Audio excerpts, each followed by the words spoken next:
O maior perigo não é quando a luta começa, é quando a gente acha que ela acabou. Graça e paz, aprofundados, irmãos e irmãs. Vocês são pessoas que não querem viver uma fé rasa. Eu gosto de vocês porque você não gosta de viver aquela fé automática. Você quer viver a profundidade, a maturidade, e a cada vídeo, a cada capítulo, nós vamos crescendo nessa constância com Deus. E Neemias 3, o último capítulo desse livro, é um alerta muito poderoso para a gente, porque não basta a gente reconstruir, é preciso vigiar depois a gente reconstruir, depois da reconstrução. Então, antes da gente entrar nesse capítulo, já aproveita e se inscreve nesse canal, aproveitando esse evento bacana aqui, curta nosso vídeo, compartilhe com alguém que precisa desse alerta. Me segue também no Instagram, tem o @evangelismo com coragem, tem o @Luiz Carvalho Pro, meu pessoal. Manda mensagem lá para mim, vamos trocar ideia, falar de Cristo, falar da Bíblia, curiosidades que você sabe, me manda, eu fico muito curioso para saber. E todos os dias às 5 horas da manhã, 5 AM, é no 5 que a gente se inspira, para a gente ler cada dia, a gente lê um capítulo da Bíblia, isso faz um bem danado, gente. E a gente traz um versículo para meditar, para trocar ideia. É uma benção, os links estão todos aqui. Simbora então para esse último capítulo, vamos falar um contexto rápido sobre Neemias 13 aqui para você. Aqui nesse capítulo último de Neemias, acontece as coisas depois de estar tudo organizado, né? Os muros, eles já estavam reconstruídos, o culto a Deus já estava restaurado, né? Então, como falei, as coisas já tinham se organizado, eles assinaram, vocês viram nos capítulos anteriores, assinaram um pacto com Deus e já estava acontecendo já um avivamento ali do povo, o povo já se avivando, já postando o rosto em terra. Só que Neemias, para cumprir o acordo que ele fez com o rei Artaxerxes, né, que é o chefe dele, a gente viu isso lá no capítulo 1, ele se ausenta por um tempo. E aí quando ele volta, não estava mais organizado, o povo estava relaxado, o povo estava espiritualmente e moralmente relaxado. E isso ensina para a gente algo muito sério. Quando a gente está na vitória, quando a gente está vencendo, a gente não pode parar de vigiar, porque senão a gente pode criar brecha. E o povo criou várias brechas aqui. Inclusive a grande brecha que foi o que provocou a queda de Salomão.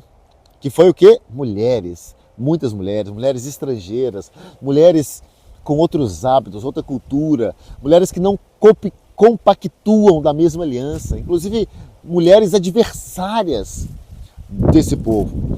Então o primeiro ponto que mostra essa desordem aqui, na ausência de Neemias, está registrado aqui nos versículos 4 a 9. Vamos colocar aqui, que é onde o templo ele foi contaminado. Então o que acontece aqui nesse trecho aqui? Neemias descobre que Tobias, né, um inimigo antigo, estava morando dentro do templo, gente. Coisa que não poderia acontecer isso. Então Neemias chega e expulsa Tobias e aproveita e purifica o templo, né? Então isso fala muito com a gente. Pequenas concessões às vezes vão abrir grandes brechas, a gente não pode permitir. O inimigo ele não entra à força, ele entra quando ele é convidado.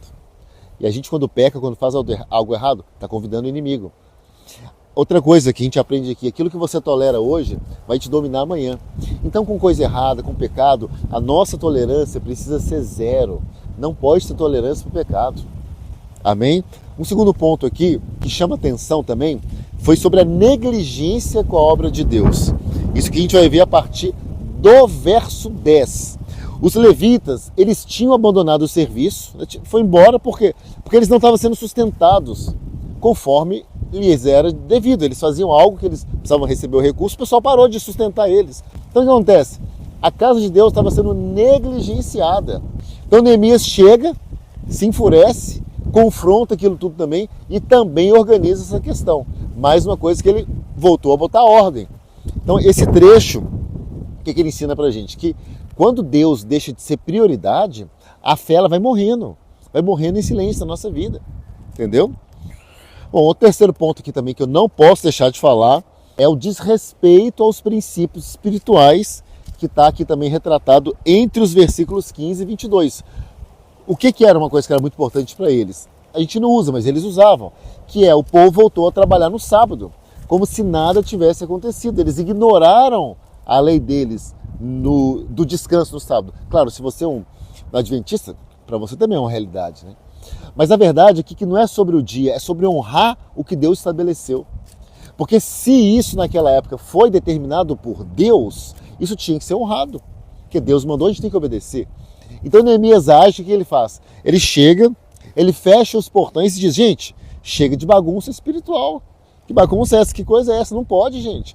Porque Neemias sabia da importância do descanso. E sábado é o dia do descanso. Bom, e finalmente aqui um outro ponto aqui que eu anotei, que eu marquei, inclusive falei até na introdução do vídeo, que é o ponto que mostra a mistura das raças. E mostra aqui a partir do versículo 23.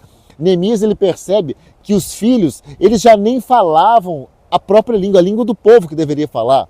Por quê? Porque os judeus, eles estavam se casando com mulheres de fora. Mulheres de Adod, de Amon, de Moab, né? As famosas moabitas. Então daí ele se posiciona mais uma vez, ele ordena que eles jurassem todos, manda eles fazerem um juramento, que a partir daquele momento, em nome de Deus, não dá mais as filhas deles, né, os filhos dele, em casamento com pessoas de nações estrangeiras. Por quê? Porque quando se perde uma identidade espiritual através dessa mistura, a geração que nasce é uma geração completamente confusa. E aí Neemias lembra eles. Foi assim que Salomão caiu. Salomão caiu porque ele fez uma mistureba. E cada vez que você faz sexo com outra pessoa, você pega elementos espirituais dela. Então a lição de Neemias 3 é: aquilo que não é vigiado se perde. O avivamento precisa de manutenção, compromisso precisa de constância. E a vitória, para a gente ter vitória espiritual na nossa vida, precisa de vigiar, vigilância diária. Então não adianta um grande começo como eles tiveram, se o final for marcado por descuido. Então glória a Deus que Neemias foi levantado, né? Até arrepiei aqui, aleluia! E hoje Deus está te perguntando, não sei se é o frio ou essa mensagem. Acredito que a mensagem foi espiritual. Hoje Deus está te perguntando, o que você permitiu voltar na sua vida? Aonde que você relaxou? Qual área sua precisa ser limpa novamente? Porque Deus, ele prefere te alertar agora do que te ver cair depois. Ele não se agrada da sua queda, como aconteceu aqui, ou quase aconteceu aqui, se não fosse a interferência de Neemias. Vamos orar sobre isso? Pai, obrigado. Obrigado pelo encerramento de mais um livro aqui no nosso canal. O livro de Neemias, com 13 capítulos. Obrigado, Pai, por cada lição, por essa palavra que é viva, que é eficaz, que entrou no nosso coração, que entrou na nossa mente. Obrigado, Senhor. Pai, nos ajude a escutar, abre os nossos ouvidos, para a gente ouvir o que a gente precisa ouvir, para que a gente possa ouvir a sua voz. Pai, abre a nossa mente, para a gente poder enxergar aquilo que a gente precisa enxergar. Senhor, abre o nosso coração para que a gente possa sentir aquilo que a gente precisa sentir. E também, Senhor, destrave a nossa voz, destrave a nossa garganta, para que a gente possa falar aquilo que o Senhor quer que a gente fale. Obrigado, Senhor, que a gente possa ser obediente, assim como Neemias, que a gente possa ter o mesmo temor, a mesma presença e o mesmo posicionamento de Neemias, Pai. Nós te agradecemos em nome de Jesus. Amém.